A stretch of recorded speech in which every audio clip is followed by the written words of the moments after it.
derivada del texto, filosofía y originalidad de Pedro Pietrascenti. Antes de comenzar vamos a aclarar los conceptos más importantes de nuestro trabajo, que son original, según el mismo texto de Pedro Pietrascenti, se define más bien como una divergencia, que a su vez podríamos decir es la línea, en este caso, que separa a un pensamiento del otro, como dos ideales que tienen las mismas raíces pero difieren en su desarrollo. El segundo concepto sería filosofía, que proviene de dos palabras griegas, philos, que dice libro, y sofía, sabiduría, que se resumiría como aquel que es amigo del saber e indica un acercamiento a la investigación y al conocimiento elaborado por la razón. Entonces, vamos a empezar con nuestra primera pregunta para nuestros ponentes, que sería: ¿cuál es su postura sobre la filosofía americana, específicamente hablando del movimiento del este? Cada uno de ellos digo. Entonces vamos a usar ahí que nos va a dar definiciones de problemas de la filosofía americana. Bien. Nuestro mayor problema siempre ha sido que, en cuanto a la vista de los demás países, hemos sido una cultura que ha sido creada en base a imitaciones. Pero yo creo personalmente que esto no es verdad, ya que nosotros hemos tomado como bases fundamentos que otras personas han tomado. Otras personas han creado bases y de ahí se originó todo. Entonces nosotros lo que hacemos es tomar aquellas bases y transformarlas y convertirlas con nuestro propio estilo, dándole ciertos toques que nosotros lo hemos convertido en algo original y haciendo esto de una manera más rica y general y culta de lo que es el problema. O sea, nosotros no somos imitadores, sino que transformamos las ideas y la forma de crear filosofía de los demás países. Continuamos con Levi en el tema de la filosofía en la época prehispánica. Una gran problemática que tiene nuestro país es que en la época prehispánica, para demostrar que había filosofía, pues no se cuentan con la información necesaria, y el objetivo es con las pruebas que tenemos demostrar que en verdad tenemos una gran filosofía. Y además en algunas de esas pruebas también se encuentran, el motivo de que todavía no se encuentren todas esas pruebas fue gracias a la conquista, ya que eso nos afectó bastante para no tener los recursos necesarios para demostrar con claridad que en la prehistoria había filosofía. Continuamos con Diana, que se enfocó sobre la época de la conquista española. Bueno, durante la conquista española a México era necesario reconstruirlo todo. ¿Cómo decirlo? En ese momento los conquistadores tenían una gran problemática con las culturas que en ese entonces habitaban, así que cuando surgió la conquista y se hizo el cambio, se tenía que plantear una nueva filosofía para ellos, y para eso tendrían que comenzar desde el idioma. Tendrían que cambiar primero el idioma que en ese entonces tenían las culturas. Una vez establecido un idioma y después una escritura, se empezó ya con todo el cambio y los procesos, porque esto en sí les ayudaría mucho a los españoles. En sí, durante la conquista surgieron los principales cambios. Por último, vamos a pasar con la María Pérez, que épocas más recientes. Bueno, nuestra hipótesis inicia con la llegada de los españoles, que al momento de mezclar sus raíces y lo que sabían sobre la filosofía junto con lo prehispánico, hicieron que personajes como José Vasconcelos, Francisco Calderón, Gabino Barreda, Pedro Enrique Sureña, José Enrique Barona, Sor Juana Inés de la Cruz, solo por mencionar algunos, tuvieran las bases de lo que podemos demostrar que es nuestra filosofía. Y bueno, también nos da forma de que es una prueba de que también en Hispanoamérica existe una filosofía y no solamente es de lo que hay allá, porque estos personajes son de aquí de México y también de Latinoamérica. ¿Cuáles serían las razones que cada uno nos puede dar para sustentar su opinión?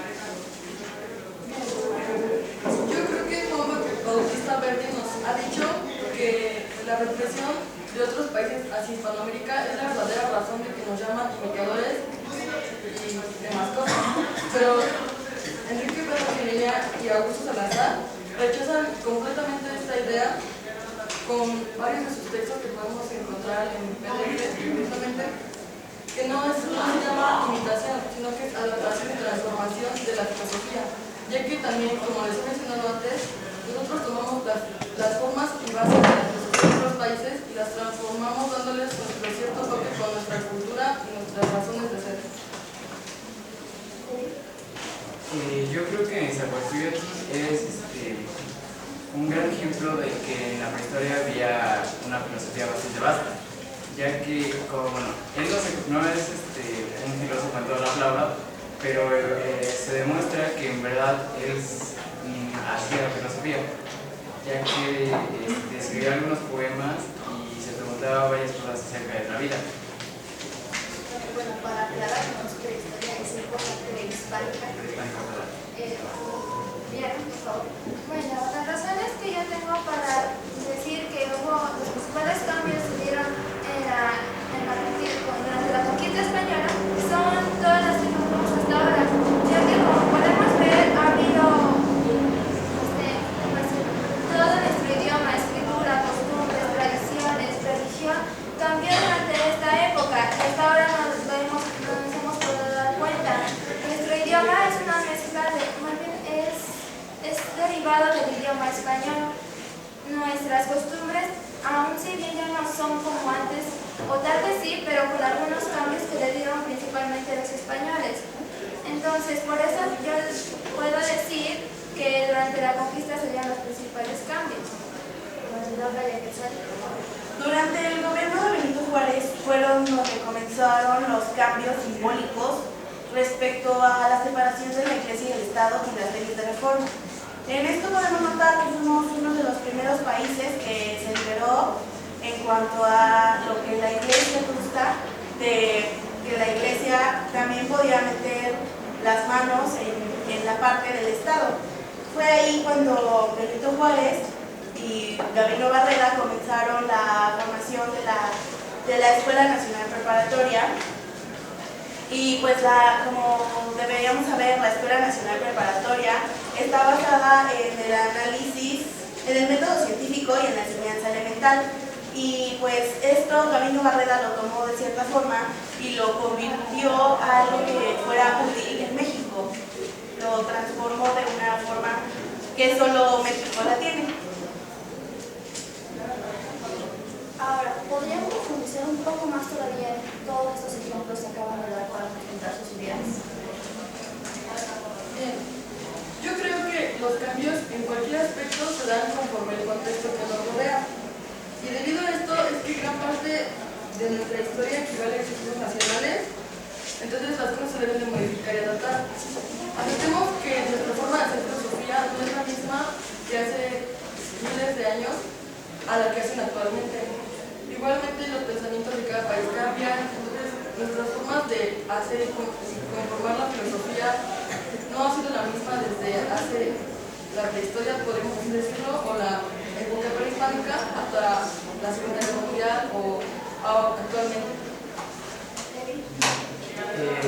Para demostrar lo anterior voy a recitar un poema de Nezahualcóyotl que se encuentra en la antigua biblioteca de Texcoco, el cual dice que amo el canto del pensonte, pájaro de los 400 voces, amo el color del jade y el envenenante perfume de las flores, pero lo que más amo es a mi hermano, el hombre.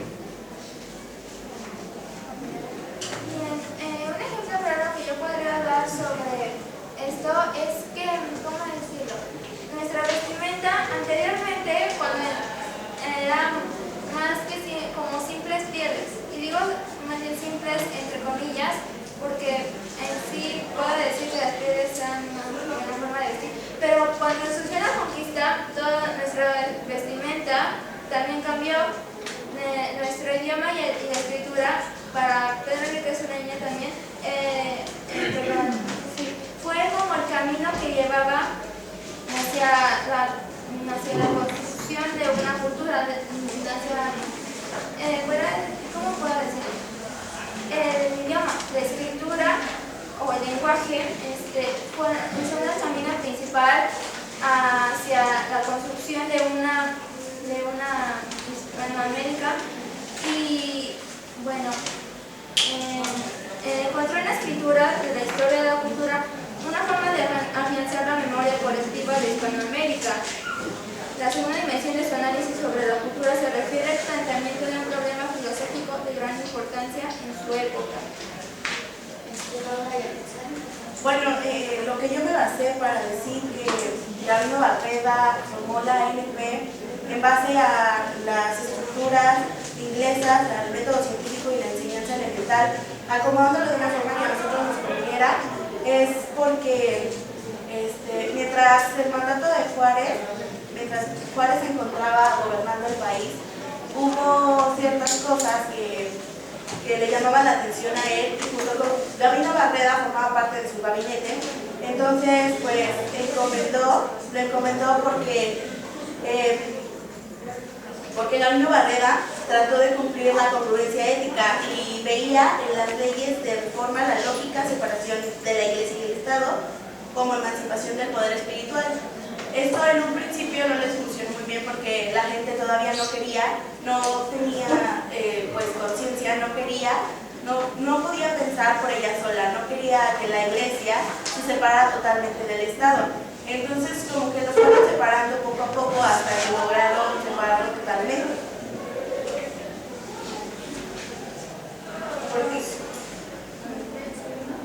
Porque Barreda creía en el futuro mexicano. Él pensaba que su concepto era tener como divisa la libertad, el orden y el progreso. La libertad como medio, el orden como base y el progreso como fin. Y creía en la historia como una ciencia que nos ayudaría a mejorar nuestro país. Tomando en cuenta todos los aspectos ya mencionados anteriormente, ¿cuál sería su conclusión respecto al problema de la filosofía en Hispanoamérica, recordando que cada uno está enfocado en alguna etapa de la historia? Creo que todos concordaremos que ningún país es original en cuanto a sangre o cultura, debido a que se han dado varios encuentros a lo largo de la historia entre nación y nación. Nosotros tampoco somos la excepción, por lo cual tampoco somos completamente originales, pero lo que nosotros hemos hecho como hispanoamericanos es dar recrear y transformar ciertas cosas en la filosofía o cultura con toques únicamente de nosotros, metiendo así nuestra cultura, nuestra historia dentro de aquellos pensamientos, por lo que podemos así conformar una rica y vasta variedad de formas de pensar. Para concluir, siento que el anterior ejemplo que di no es el único que se puede dar, ya que, por ejemplo, existe la cosmovisión prehispánica, que es la forma de ver el universo que tenían nuestros antecesores, y que dentro de ella existían dioses, lo cual significa que se preguntaban de dónde venían las cosas y hasta qué había después de la muerte. Y esto se representaba gracias a grandes arquitecturas, que podría ser la gran Teotihuacán, que fue construida por los aztecas, Chichén Itzá, que fue construida por los mayas, o hasta Tenochtitlán, que fue construida por los aztecas. Y esto demuestra que en verdad en la época prehispánica había una gran filosofía. Como conclusión quisiera establecer que si aún durante la conquista se establecieron los principales cambios, como anteriormente dije, y que aún si pareciera que hubiésemos copiado el estilo de alguien más, en realidad los españoles nos dieron esas bases o fundamentos para crear algo nuevo con respecto a nuestra cultura. Pareciera como si fuéramos una copia, perdón por la palabra, pero como si pareciéramos una copia, parece que somos una copia, pero en realidad no es así. En realidad tomamos una parte de su cultura y la asimilamos con nuestra cultura para crear algo nuevo original. Entonces esto quiere decir que nosotros no somos nada de copia ni nada de eso. En realidad nuestra cultura siempre ha estado cambiando y siempre lo va a hacer.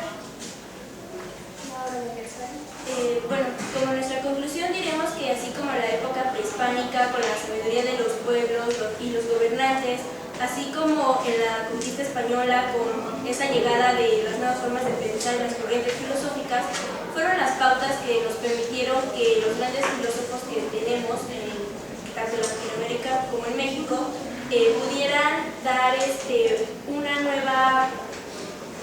nuevo giro de originalidad con su filosofía que nos distingue de los pensamientos con el resto del mundo y de los demás países que hay. Para darle demasiado eso, vamos a pasar a la si algún compañero tiene alguna cuestionamiento para nosotros. Bueno, nos basamos principalmente en libros que se encuentran aquí en la biblioteca, como por ejemplo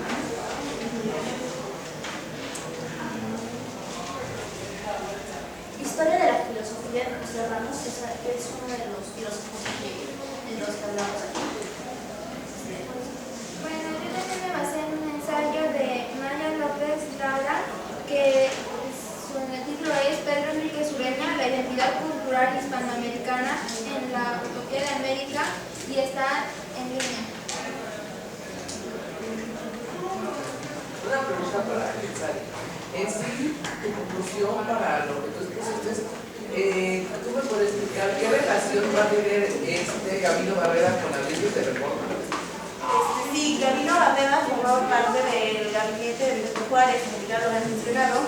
Entonces, él fue quien le empezó a platicar a Benito Juárez sobre la separación de la Iglesia y el Estado, que es lo que se estaba hablando el positivista Comte Auguste, que decía de la separación de la Iglesia y el Estado. Entonces, ya cuando Juárez empezó a analizar las cosas, se dio cuenta que tenía razón, porque la Iglesia era como un 60% de la Iglesia, 40% del Estado, el que se encargaba de los nacimientos, de las muertes. Entonces fue cuando decidieron separarlo, porque la Iglesia no tiene que estar viendo si cuántas personas murieron, cuántas nacieron hoy. Entonces se hizo el registro civil. Esa es la relación que tuvo Benito Juárez con la Nueva Ley. Bueno, sobre relaciones bibliográficas, fue la de Samuel Ramos en su libro de Historia de la Filosofía en México, y de ejemplo de códices notenses y del Palacio Nacional y de la Academia de Historia. ¿Alguien más?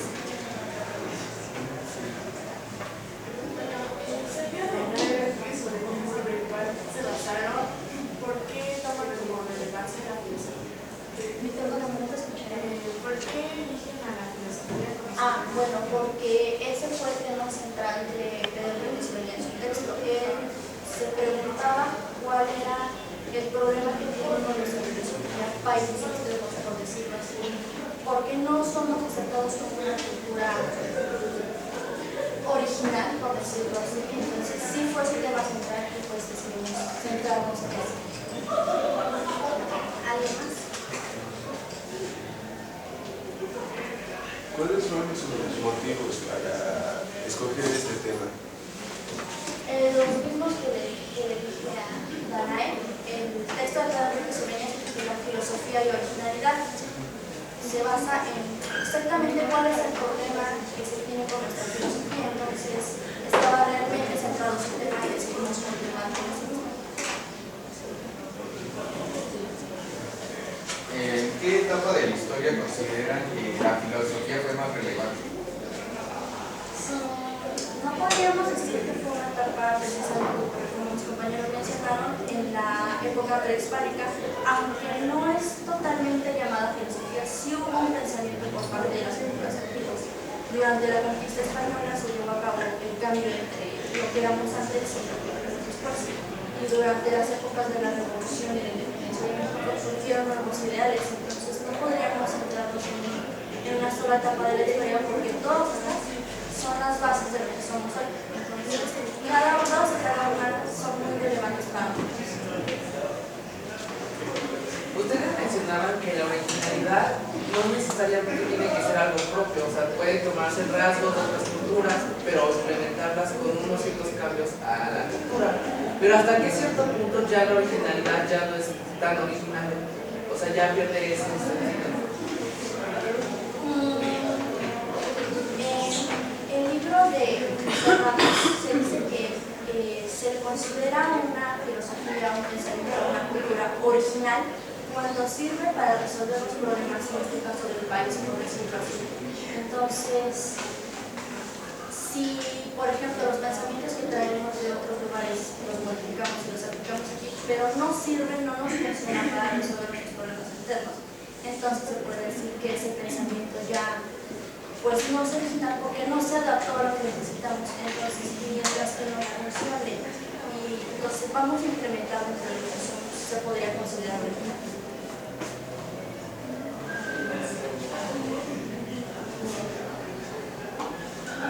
Entonces, sería todo.